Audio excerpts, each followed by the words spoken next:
Ayyappancoil, Anchuruli, Irattayar, Calvary mount, Mattukatta തുടങ്ങിയ പ്രദേശങ്ങൾ ഇടുക്കി ഡാമിലേക്ക് വെള്ളമെത്തുന്ന റിസർവോയറുകളാണ്. മുൻകാലങ്ങളിൽ വേനലിലും ഇവ വറ്റി വരണ്ടിരുന്നില്ല. അതുകൊണ്ട് തന്നെ ഈ റിസർവോയറുകളുടെ കരകളിൽ താമസിക്കുന്നവർ കുടിവെള്ളക്ഷാമം എന്തെന്ന് അറിഞ്ഞിരുന്നില്ല.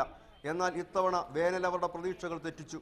ചരിത്രത്തിലാദ്യമായി ഈ ജലസംഭരണികൾ വറ്റി വരണ്ടു. ഞാൻ നിൽക്കുന്ന ഈ മേഖലയുടെ തൊട്ട് താഴ്വശം ഇടുക്കി റിസർവോയറിൻ്റെ ജലസംഭരണ മേഖലയാണ്. അവിടെയെല്ലാം ഇപ്പം കന്നുകാലിക്ക് കുടിക്കാനുള്ള വെള്ളം പോലും ഇല്ലാത്തൊരവസ്ഥയിലേക്ക് മാറിയിരിക്കുന്നു. തോടുകളെല്ലാം വറ്റി വരണ്ടിട്ടുണ്ട്.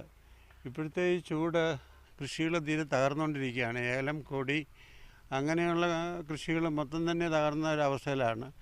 റബ്ബർ മരങ്ങൾക്കൊക്കെ അതിൻ്റെ ഇലകളെല്ലാം പൊഴിയുന്നുണ്ട് ഈ ചൂടിൻ്റെ ആധിക്യം മൂലം. ഇതോടെ കുടിവെള്ളത്തിനായി സ്വകാര്യ കുടിവെള്ള വിതരണക്കാരെ ആശ്രയിക്കുകയാണ് ജനങ്ങൾ.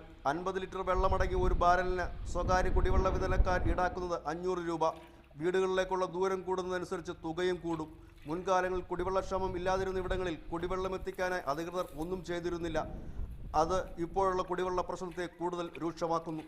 അധികൃതർ ടാങ്കറുകളിൽ വെള്ളം അടിയന്തരമായി എത്തിക്കണമെന്ന് ജലസംഭരണയുടെ കരയിൽ താമസിക്കുന്നവർക്ക് പറയാനുള്ളത്. ബിജു തറയിൽ, മീഡിയ 1, ഇടുക്കി.